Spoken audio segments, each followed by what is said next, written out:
Hello dear students, myself Bhan Singh Yadav, assistant professor. आज हम discuss करेंगे pathophysiology subject second semester B pharm second semester, जिसमें एक topic दिया हुआ है अस्थमा। अस्थमा के बारे में आज हम डिस्कस करेंगे कि अस्थमा क्या होता है, ठीक है ना। तो अस्थमा को समझते हैं हम। डेफिनेशन को पढ़ने से पहले या डेफिनेशन को समझने से पहले हम थोड़ा सा बात करेंगे कि आखिरकार ये प्रॉब्लम्स कहाँ की है, क्या है, ठीक है ना। तो स्टार्ट करते हैं। अस्थमा जो है, अस्थमा क्या है? एक रेस्पिरेटरी प्रॉब्लम है। क्या है? रेस्पिरेटरी प्रॉब्लम है। क्या है? रेस्पिरेटरी प्रॉब्लम है या डिसीज है ना। क्या है? रेस्पिरेटरी डिसीज है। ठीक। अगर हम बात करें कि भाई नॉर्मली हमारी जो बॉडी है उसमें रेस्पिरेशन की प्रोसेस कैसे होती है, अगर हम उसको समझने की कोशिश करें तो हम बात कर रहे हैं जैसे भाई रेस्पिरेशन कहाँ से होता है? लंग्स से। तो अगर हम लंग्स की बात करें तो ये क्या है? लैरिंग्स है। ये एरिया क्या है? लैरिंग्स है। और ये वाला एरिया क्या है? हमारा ट्रैकिया का है। किसका है? ट्रैकिया का है। फिर ये हमारा जो है लंग्स का लेफ्ट लंग्स है और ये हमारा राइट लंग्स है, ठीक है ना। अगर हम इसमें देखें तो ये हमारी क्या है? ब्रोंकस है। ये यहाँ से ब्रोंकस है, ट्रैकिया से ब्रोंकस निकली हुई है, ठीक है ना। फिर यहाँ पे अगर हम देखें आगे तो ये क्या है? ब्रोंक्यूल्स में, छोटे छोटे ब्रोंक्यूल्स में कन्वर्ट हो गई हैं। किसमें? छोटे छोटे ब्रोंक्यूल्स में कन्वर्ट हो गई हैं। और ब्रोंक्यूल्स के बाद यहाँ पे ये क्या कनेक्टेड हैं? एल्वुलाई कनेक्टेड हैं। क्या है? एल्वुलाई कनेक्टेड हैं, ठीक है ना। अब इन एल्वुलाई से ही हमारा रेस्पिरेशन पूरा फॉलो होता है, ठीक है ना। इन एल्वुलाइज के आसपास क्या होंगी? वेसल्स होती हैं, ब्लड वेसल्स रहती हैं, जिससे हमारा एक्सचेंज होता है किसका? गैसेस का, या कहें कि जो हमारा ऑक्सीजन और कार्बन डाइऑक्साइड का गैसेस जो होती हैं इनका एक्सचेंज होता है। नॉर्मली क्या होता है कि भाई हम सांस ले रहे हैं, इनहेल कर रहे हैं, तो ये हमारा लैरिंग्स से होते हुए, ट्रैकिया से होते हुए, और ये कहाँ पे जाता है? पहले हमारा ब्रोंकस में पहुंचता है और फिर ब्रोंकस से कहाँ पहुंचता है? ब्रोंक्यूल्स में पहुंचती है गैसेस। और ब्रोंक्यूल से में पहुंचने के बाद ये कहाँ पे पहुंचती हैं? एल्वोलाई में पहुंचती हैं। और एल्वोलाई के सराउंडिंग क्या होती हैं? वेसल्स होती हैं, ब्लड वेसल्स होती हैं, जिनमें ब्लड का फ्लो हो रहा होता है। तो वहां पे हमारी गैसेस का एक्सचेंज होता है। जैसे अगर मैं बात करूं तो ये हमारी क्या है? ब्रोंक्यूल्स हैं। सॉरी, ये हमारी क्या है? ब्रोंक्यूल्स हैं, ठीक है ना। जैसे ये हमारी मान लीजिए ब्रोंक्यूल्स हैं, और ब्रोंक्यूल से कनेक्टेड ये हमारी क्या है भाई? एल्वुलाई है। क्या है? एल्वुलाई है। अब एल्वुलाई के सराउंडिंग जो आपको देखने को मिलेगा, ये ऐसे सराउंडिंग जो आपको देखने को मिलेगा, ये क्या मिलेगा? Blood vessels. इसमें क्या फ्लो हो रहा होगा? इसमें ब्लड फ्लो हो रहा होगा। क्या फ्लो हो रहा होगा? ब्लड फ्लो हो रहा होगा। तो यहाँ पे एल्वोलाई का काम क्या है भाई? यहाँ पे एल्वोलाई का काम क्या है? कि जो ब्लड वेसल्स हैं, जो ब्लड वेसल्स में जो ब्लड फ्लो हो रहा है वो कौन सा ब्लड है? Deoxygenated blood. अब ये डीऑक्सीजनेटेड ब्लड क्या करे? जो ये डीऑक्सीजनेटेड ब्लड है, यहाँ से कार्बन डाइऑक्साइड और यहाँ से आपका क्या? ऑक्सीजन एक्सचेंज होगा। तो ये नॉर्मली प्रोसेस होती है हमारे लंग्स में, ठीक है ना। किसमें होती है? लंग्स में होती है। अब हम बात करते हैं कि भाई जो हमारा अस्थमा है, क्या है? अस्थमा है।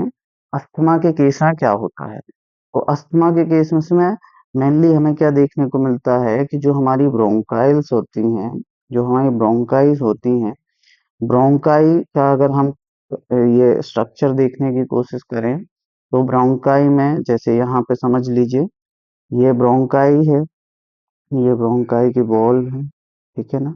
ये ब्रोंकाई की एक कट सेक्शन दिख रहा है आपको। तो ये क्या है? ब्रोंकाई के अंदर म्यूकस लाइनिंग है, ठीक है ना, ये क्या है, म्यूकस लाइनिंग है।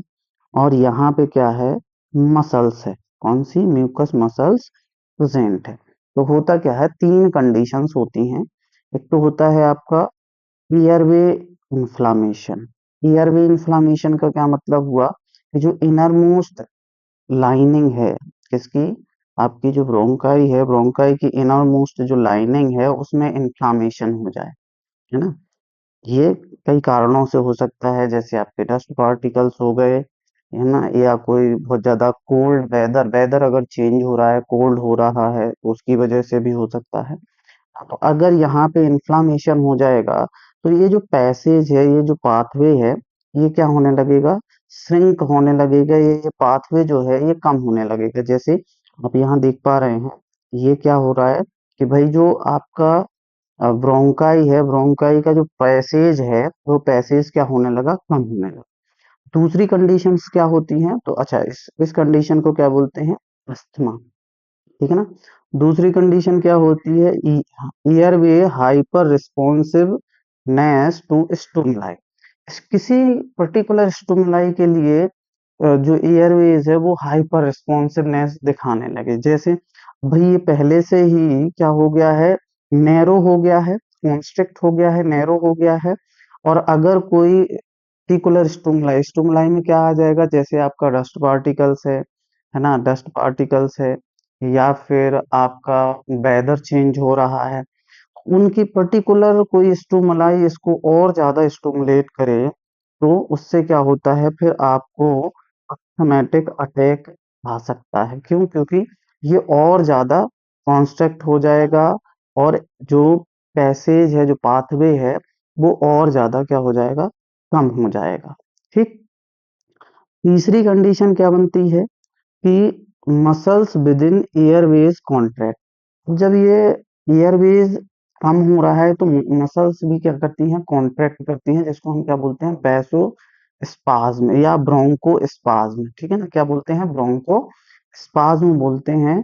वो मसल्स कॉन्ट्रैक्ट होती हैं। साथ ही साथ एक और चीज यहाँ पे होती है, जब भाई एयरवेज जो आपका हाइपर रिस्पॉन्सिवनेस दिखाने लगता है, उसका रीजन क्या है कि यहाँ पे जो पर्टिकुलर स्टिमुलाई आ रहा है, उसको अंदर जाने से रोकने के लिए, उसको किल करने के लिए, यहाँ पे क्या होता है, म्यूकस का सीक्रेशन बढ़ जाता है।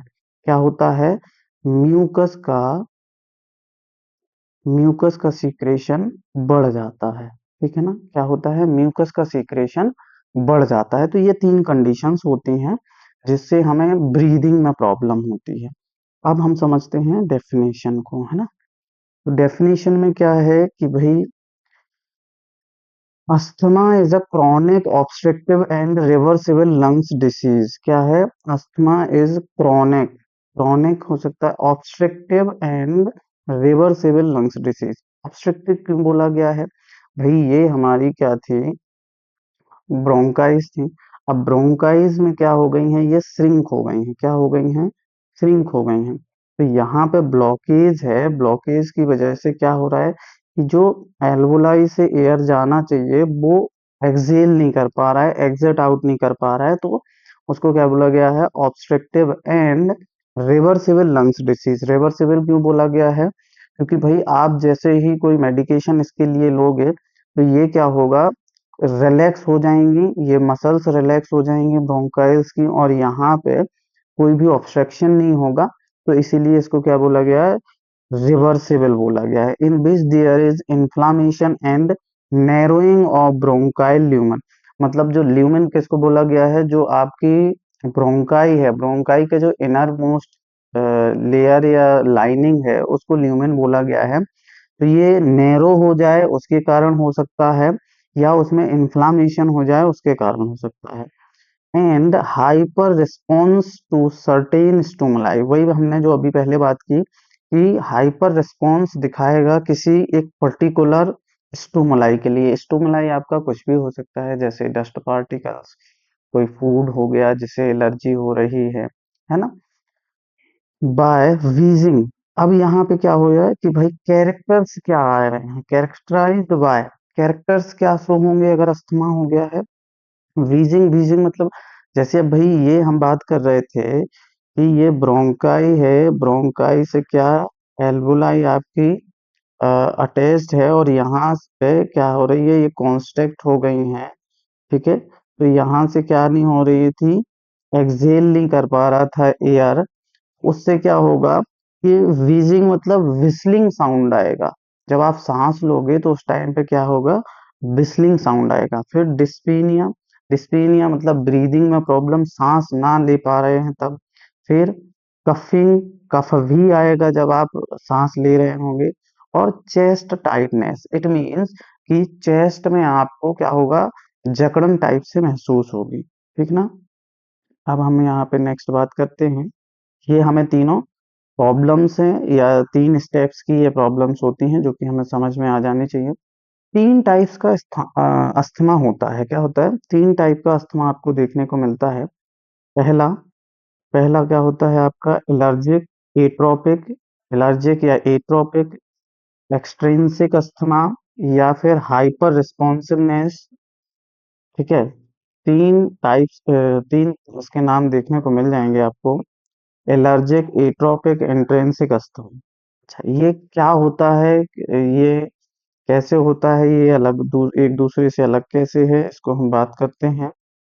तो hyper responsiveness to inhalation of specific allergen such as, मतलब जो एलर्जिक या एट्रोपिक या एक्सट्रिंसिक अस्थमा होता है, ये किसी स्पेसिफिक एलर्जिन के लिए हाइपर रिस्पॉन्सिवनेस होगा। क्या होगा? स्पेसिफिक एलर्जिन्स के लिए हाइपर रिस्पॉन्स दिखाएगा। जैसे house dust, house dust, feathers, mould या पोलिन। हाउस डस्ट जैसे आपके हाउस में कोई डस्ट है उसके लिए हाइपर रिस्पॉन्सिवनेस दिखा रहा है, या पोलिन है, या कोई स्पेसिफिक फूड है उसके लिए दिखा रहा है। तो इस टाइप का अगर अस्थमा कॉज हो रहा है तो क्या होगा, वो आपका एलर्जिक या एट्रोपिक या फिर इंट्रिंसिक अस्थमा बोला जाएगा, ठीक ना। दूसरा आपका टाइप है non allergic, non atopic intrinsic asthma, है ना। नॉन एलर्जिक मतलब इसमें कोई स्पेसिफिक एलर्जिन पार्टिसिपेट नहीं करेगा। तो क्या होगा ये आगे, irritant in ear not related to allergy such as, मतलब इसमें कोई एलर्जिन तो रिस्पॉन्सिबल नहीं होता है, बट इसमें क्या होता है, कुछ इरिटेंट रिस्पॉन्सिबल होते हैं। जैसे एयर पॉल्यूशन, जैसे एयर पॉल्यूशन, आपका कोल्ड हो गया, हीट हो गया, वेदर चेंज हो गया, या कोई फ्यूम्स हो गई, स्मोक हो गया, रूम के डिओड्रेंट हो गए, या आरटीआई हो गया, रेस्पिरेटरी ट्रैक इंफेक्शन, या स्ट्रेस हो गया, या पर्टिकुलर कोई ड्रग्स हो गई, या प्रिजर्वेटिव्स हो गए। तो ये क्या है, इरिटेशन कॉज करेंगे आपके लंग्स के लंग्स के पार्ट में या आपके ब्रोंकाइस के पार्ट में। तो उसको हम क्या बोलेंगे, नॉन एलर्जिक या नॉन एट्रोपिक, है ना, अस्थमा बोलेंगे। इसी इन दोनों के ही कुछ और टाइप्स होते हैं, जैसे EIA, एक्सरसाइज इंड्यूस्ड अस्थमा। जैसे कई केसेस में क्या देखने को मिलता है कि ड्यूरिंग एक्सरसाइज अस्थमा कॉज हो रहा है। ड्यूरिंग एक्सरसाइज अगर अस्थमा कॉज हो रहा है तो उसको क्या बोलेंगे, एक्सरसाइज इंड्यूस अस्थमा। ये कुछ समय के लिए होता है। जैसे अगर ये एक्सरसाइज इंड्यूस अस्थमा होगा तो एक्सरसाइज के कुछ समय तक रहेगा, उसके बाद ये इससे रिलीफ मिल जाता है। दूसरा अगर देखें ऑक्यूपेशनल अस्थमा, ऑक्यूपेशनल अस्थमा अगर देखा जाए तो ऑक्यूपेशनल अस्थमा उस अस्थमा को बोलते हैं हम, जैसे हम वर्क प्लेस पे किसी वर्क प्लेस पे काम कर रहे हैं और पर्टिकुलर कोई चीज इरिटेट कर रही है, या कोई एलर्जिन है जो पर्टिकुलर हाइपर रिस्पॉन्सिवनेस दिखा रहा है। जैसे आप इंडस्ट्रीज में वर्क कर रहे हैं, कोई फार्मा इंडस्ट्रीज में वर्क कर रहे हैं, वहां पे कोई केमिकल आपको हाइपर रिस्पॉन्सिवनेस आपके लिए दिखा रहा है, या उससे आपको एलर्जी हो रही है, तो ऑक्यूपेशनल अस्थमा इसे हम बोलते हैं, है ना। फिर मिक्स्ड अस्थमा आता है। मिक्स्ड अस्थमा में क्या आता है आपका, टाइप फर्स्ट, जैसे एलर्जिक या एट्रोपिक अस्थमा, या नॉन एलर्जिक। जो आपके एलर्जिक अस्थमा या नॉन एलर्जिक अस्थमा होते हैं, ये मिक्स्ड अस्थमा में दोनों टाइप्स के अस्थमा हो सकते हैं। इट मीन्स कि आपका जो एलर्जिन है वो भी रिस्पॉन्सिबल हो सकता है इस टाइप के अस्थमा के लिए, और इरिटेंट भी रिस्पॉन्सिबल हो सकता है। Cough variant asthma, persistent dry cough. इसमें क्या होता है कि भाई इसमें जो कफ है वो ड्राई कफ ज्यादा प्रोड्यूस होता है, ड्राई कफ ज्यादा देखने को मिलता है। नॉक्यू नॉक्यूट्रन क्यूटर्नल अस्थमा, ये जो नॉक्यूटर्नल अस्थमा है ये आपको नाइट टाइम पे देखने को मिलता है, मोस्टली नाइट टाइम पे देखने को मिलता है। तो ये हमने ओवरऑल डिस्कस किए क्या अस्थमा के टाइप्स। नेक्स्ट हम आगे बढ़ते हैं, कॉज एंड रिस्क फैक्टर क्या होते हैं अस्थमा के। तो इसका कोई पर्टिकुलर कॉज तो नहीं है, बट इसका कॉम्बिनेशन देखा जाता है, combination of environmental factor and genetic factor. मतलब कुछ एनवायरमेंटल फैक्टर की वजह से भी अस्थमा कॉज होता है और कुछ जेनेटिक फैक्टर की वजह से भी अस्थमा कॉज होता है, ठीक ना। तो जैसे एयरबोर्न एलर्जेंस, मतलब जब एयरवे में आपके एलर्जेंस एंटर करते हैं तो उस टाइम पे जो अस्थमा कॉज हो रहा है, मतलब ये भी एक फैक्टर हो सकता है इसके अस्थमा कॉज के लिए। रेस्पिरेटरी इन्फेक्शन, रेस्पिरेशन में कोई इन्फेक्शन है, जैसे इस इन्फेक्शन में अगर हम बात करें तो क्या होता है, जैसे कफ आ रहा है या कोल्ड हो गया है तो उस टाइम पे भी आपको अस्थमा का चांसेस होते हैं, है ना, अस्थमा के चांसेस होते हैं। फिजिकल एक्टिविटीज आप बहुत ज्यादा कर रहे हो तो उस टाइम पे भी अस्थमा का, ये भी रिस्पॉन्सिबल होते हैं अस्थमा के लिए। कोल्ड एयर, अगर बहुत ज्यादा वेदर चेंज हो रहा है तो उस टाइम पे भी अस्थमा हो सकता है। एयर पॉल्यूशन एंड इरिटेंट, भाई एयर पॉल्यूशन हो रहा है या कोई इरिटेंट है जो कि आपके लंग्स को या लंग्स में आपके ब्रोंकाइस को इरिटेट कर रहा है तो ये भी एक फैक्टर हो सकता है। सर्टेन मेडिकेशन, कुछ मेडिकेशन भी ऐसी होती हैं या कुछ पर्टिकुलर मेडिकेशन किसी को इरिटेशन या हाइपर रिस्पॉन्सिवनेस दिखाएं तो उससे भी आपको अस्थमा हो सकता है। नेक्स्ट है आपका स्ट्रॉन्ग इमोशन एंड स्ट्रेस, बहुत ज्यादा स्ट्रेस ले रहे हैं या बहुत ज्यादा इमोशंस रह रहे हैं उस वजह से भी आपको क्या हो सकता है, अस्थमा हो सकता है। मेंस्ट्रुअल साइकिल, भाई मेंस्ट्रुएशन साइकिल में से भी अगर ये इम्बैलेंस हो रहा है या ये गड़बड़ हो रहा है तो उसकी वजह से भी आपको क्या देखने को मिलेगा, अस्थमा देखने को मिलेगा। फूड एलर्जी, कोई पर्टिकुलर फूड से आपको एलर्जी है उससे भी अस्थमा कॉज हो सकता है। नेक्स्ट हम, बहुत इंपॉर्टेंट स्लाइड है आप इसको ध्यान से समझिएगा। नेक्स्ट हम बात करने वाले हैं पैथोफिजियोलॉजी ऑफ अस्थमा, आखिरकार अस्थमा कॉज कैसे हो रहा है। सबसे पहले हमने क्या बात की कि कोई ना कोई क्या होगा, ट्रिगर होगा, मतलब कोई ना कोई ऐसी चीज होगी जो उन सब चीजों को ट्रिगर करेगी। किनको ट्रिगर करेगी, जो हमारी ब्रोंकाई हैं, ब्रोंकाई में जो आपकी ल्यूमन है या जो आपकी मसल्स, स्मूथ मसल्स प्रेजेंट हैं, वो नॉर्मली तो क्या रहती हैं भाई, रिलैक्स रहती हैं। लेकिन अगर उनको ट्रिगर करेगा कोई एलर्जेंस, कोई इरिटेंट या बहुत ज्यादा एक्सरसाइज की वजह से, तो वो जब ट्रिगर होंगे तो वहां पे दो तीन चीजें होती हैं। एक तो इन्फ्लामेशन होता है, इन्फ्लामेशन से क्या होता है, जो इनर मोस्ट लाइनिंग होती है वो क्या होती है, स्वेल हो जाती है, रेडनेस आ जाती है। उसकी वजह से क्या होता है, जो ब्रोंकाई है उसका पैसेज कम हो जाता है, जो रास्ता है वो कम हो जाता है। दूसरा क्या होता है कि वहां पे वैसोस्पाज्म देखने को मिलता है कि भाई मसल्स का कॉन्स्ट्रक्शन देखने को मिलता है। तीसरी क्या चीज होती है कि वहां पे आपको म्यूकस का सीक्रेशन बढ़ जाता है, जो वहां पे म्यूकस ग्लैंड प्रेजेंट होती हैं वो ग्लैंड क्या करती हैं, एक्सेसिव अमाउंट में म्यूकस का सीक्रेशन करने लगती हैं, ताकि जो एलर्जेंस है वो आए और उसको क्या कर लें, वहीं पे कैप्चर कर लें, वो आगे मूव ना कर पाए, उसको किल कर पाए, इसलिए वहां पे म्यूकस का सीक्रेशन बढ़ जाता है, ठीक ना। तो ट्रिगर में हम वही बात कर रहे थे कि क्या होगा, इन्फेक्शन होगा, एलर्जेंस हो गए, इरिटेंट होगा, या एक्सरसाइज एक कारण हो सकता है। इसकी वजह से अगर कोई चीज ट्रिगर हुई है, ब्रोंकाई में ट्रिगर हुआ है, तो उसकी वजह से क्या होगा, जो आईजी एंटीबॉडी है, आईजी एंटीबॉडी क्या करेगी, मास्ट सेल मीडिएटेड रिस्पॉन्स देगी, मतलब आईजी मास्ट सेल से बाइंड होके एक रिस्पॉन्स जनरेट करेगी। देन क्या होगा, रिलीज ऑफ इन्फ्लामेटरी मीडिएटर, जो इन्फ्लामेटरी मीडिएटर हैं वो रिलीज हो जाएंगे। कहाँ से रिलीज होंगे? मास्ट सेल से। कहाँ से रिलीज होंगे? मास्ट सेल से। कौन कौन से वो मीडिएटर होते हैं? जैसे आपके इस्नोफिल्स, मैक्रोफेजेस, लिम्फोसाइट्स, ये रिलीज होंगे।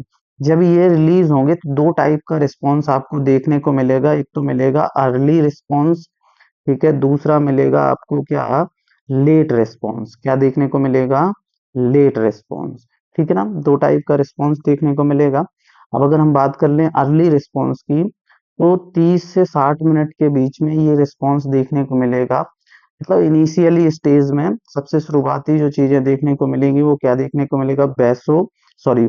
ब्रोंको स्पाज्म, मतलब जो ब्रोंकाई हैं और उनकी जो मसल्स हैं वो क्या होने लगेंगी? कॉन्ट्रैक्ट होने लगेंगी। ठीक है ना। दूसरा क्या होगा? म्यूकस का सीक्रेशन, जो म्यूकस है उसका सीक्रेशन बढ़ जाएगा।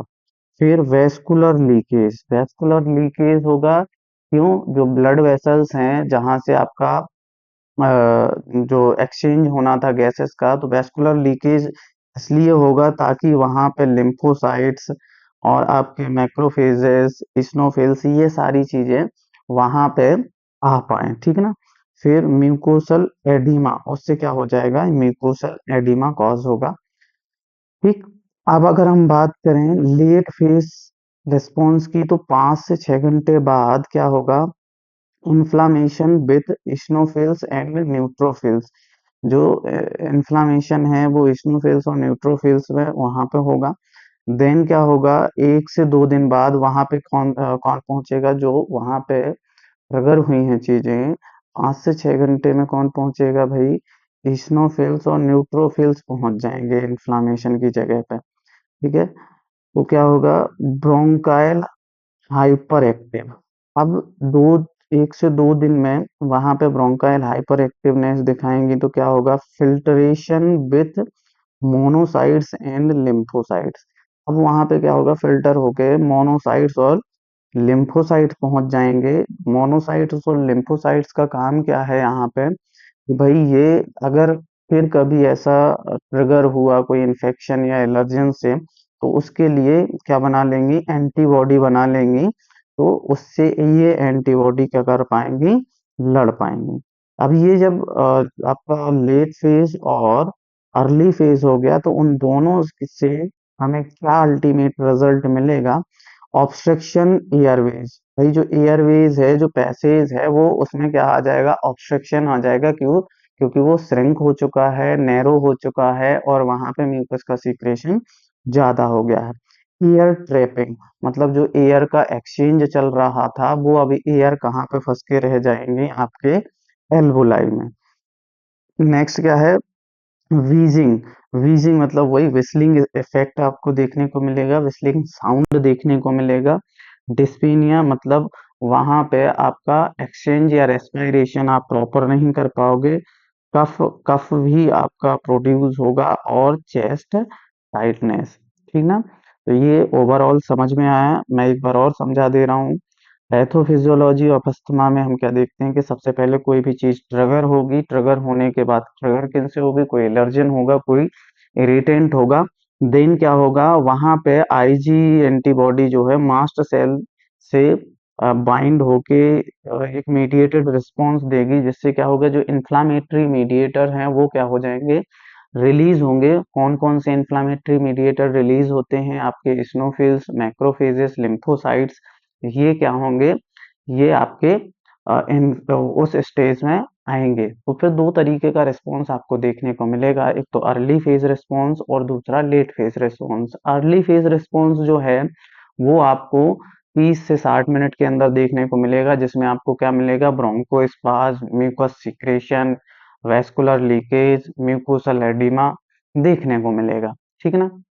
अगर हम लेट रिस्पॉन्स की बात करें, तो ये 5 से 6 घंटे बाद वहां पे क्या होगा? Inflammation with इस्नोफिल्स and neutrophils, neutrophils की प्रेजेंस में वहां पे इन्फ्लामेशन और बढ़ जाएगा। और देन क्या होगा? इन्फ्लामेशन ब्रोंकाइल हाइपर एक्टिव होगा। क्या होगा? इन्फ्लामेशन जो ब्रोंकाइल है वो वहां पे इन्फ्लामेशन के लिए हाइपर एक्टिव हो जाएंगे और 1 से 2 दिन में क्या होगा? वहां पे मोनोसाइट्स और लिम्फोसाइट प्रेजेंट रहेंगे और वो क्या करेंगे, एंटीबॉडी का प्रोडक्शन करेंगे। अल्टीमेट ये अर्ली और जो लेट फेज रिस्पॉन्स है, इन दोनों से हमें क्या मिलेगा कि भाई ऑब्स्ट्रक्शन होने लगेगा एयरवे में, एयर ट्रैपिंग होने लगेगी, व्हीजिंग साउंड आने लगेगा, डिस्पीनिया देखने को मिलेगा, कफ देखने को मिलेगा और चेस्ट टाइटनेस देखने को मिलेगा। ठीक, नेक्स्ट आता है diagnosis evaluation, diagnosis and evaluation. ठीक है ना, क्या है डायग्नोसिस एंड एवेल्युएशन। ठीक, अब यहाँ पे आपको देखने को मिलेगा कि भाई हम ये डिसीज हुई है तो हम इसको डायग्नोस कैसे करें। पहला तो हम ये चेक करेंगे कि पेशेंट में कोई मेडिकल हिस्ट्री तो नहीं है, अस्थमा के कोई मेडिकल हिस्ट्री तो नहीं रही है। दूसरा हम क्या देखते हैं, स्पाइरोमीटर। स्पाइरोमीटर एक एपरेटस होता है, इसमें क्या करते हैं कि हम पेशेंट से जो एयर है वो एक्सहेल करवाते हैं उस एपरेटस में, ताकि हमें उससे ये पता चल पाए कि कितनी स्पीड से एयर आ रही है, कितना जो आपका इन्फ्लामेशन है या जो आपका एयर पैसेज ब्लॉक हुआ है वो कितना ब्लॉक हुआ है, तो स्पाइरोमीटर से हम वो देखते हैं। दूसरा है peak expiratory flow. Peak expiratory flow मतलब हम फ्लो चेक करते हैं कि भाई आपका जो एक्सपायरेशन का फ्लो है, एक्सहेल करने का फ्लो है, वो क्या है। फिर नेक्स्ट आता है आपका पल्स ऑक्सीमीटर। जो पल्स ऑक्सीमीटर है, जैसे जिसे हम फिंगर पे लगाते हैं, पल्स ऑक्सीमीटर से हम चेक करते हैं कि ब्लड में ऑक्सीजन का लेवल कितना है। मेथाकोलिन चेंजेस, ये क्या होता है, एक नॉन एलर्जेन एलर्जेंस होता है, जिससे नॉन मतलब इसको हम जानते हैं कि इसकी वजह से अस्थमा कॉज हो सकता है, तो हम इसका टेस्ट लगाते हैं कि भाई इसकी मात्रा क्या है, क्या पर्टिकुलर इसी की वजह से अस्थमा कॉज हुआ है। दूसरा नाइट्रक ऑक्साइड टेस्ट लगाते हैं, हम देखते हैं कि नाइट्रिक ऑक्साइड का लेवल क्या है, ज़्यादा अगर लेवल है, क्योंकि नाइट्रिक ऑक्साइड भी रिस्पॉन्सिबल हो जाता है अस्थमा कॉज करवाने के लिए। चेस्ट एक्सरे, क्योंकि कई सारे सिम्टम्स ऐसे होते हैं कि अस्थमा के जैसे कई और डिसीज के सिम्टम्स होते हैं, तो हम उसके लिए चेस्ट एक्सरे करवा लेते हैं कि भाई ये किसी और डिसीज का सिम्टम्स तो नहीं है। ठीक है, एलर्जी ब्लड टेस्टिंग, ब्लड में कोई एलर्जेंस प्रेजेंट है नहीं प्रेजेंट है। दूसरा सीबीसी टोटल ब्लड काउंट हम करवाते हैं, ताकि उससे हमें पता चले कि ब्लड में क्या इम्बैलेंस हुआ है। देन हम क्या करते हैं, ब्लड गैसेस, भाई इसमें हम देखते हैं फ्लूइड, पीएच ब्लड का ये इंटरफेयर तो नहीं हुआ है। तो ये एवेल्युएशन है कि भाई हम कैसे डायग्नोस कर सकते हैं कि अस्थमा है या नहीं है। ठीक ना, नेक्स्ट आता है मैनेजमेंट ऑफ अस्थमा या फिर ट्रीटमेंट ऑफ अस्थमा। तो हम इसमें क्लिनिकली दो तरीके से हम इसको ट्रीट कर सकते हैं।